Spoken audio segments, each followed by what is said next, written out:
আরব আমিরাতে ডক্টর ইউনূস গেলাম, স্যারের কথাগুলো শুনেন, সংযুক্ত আরব আমিরাত। আমরা কত লজ্জিত আমাদের লোকের জাতি। কাহিনী বর্ণনা করেছিল তাদের অফিসে, বলছে আমরা তোমাদের কোনো ডকুমেন্ট আমরা বিশ্বাস করতে পারি না, এত ভুয়া। কাজের লোক হয়তো সে, কিন্তু সে সার্টিফিকেট নিয়ে এসছে, মেডিকেল ডক্টরের সার্টিফিকেট। জলজন্ত আমরা দেখতেছি ডাক্তার হইতেই পারে না, দেখা যাচ্ছে ডাক্তার না সে, কিন্তু সার্টিফিকেট নিয়ে এসছে ডাক্তারের। ওই ডাক্তারের সার্টিফিকেট নিয়ে চাকরি নিয়ে এখানে এসছে। আমরা কতটা বাছাই করবো? আমরা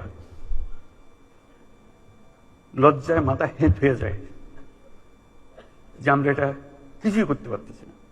আমরা চাকরি চাই, কিন্তু নির্লজ্জ জাতি আমরা। পরিষ্কার ভাবে চাই। এরকম ভুয়া একজন যে চাকরি দিচ্ছে তাকে আমি নিজেকে ডাক্তার বলে পরিচয় দিয়ে গেলাম, আসলে শেষ পর্যন্ত গিয়ে চাকরি দিব কোথাও, শুধু এখানে পার হওয়ার জন্য ডাক্তারের সার্টিফিকেট তার দরকার হয়েছে।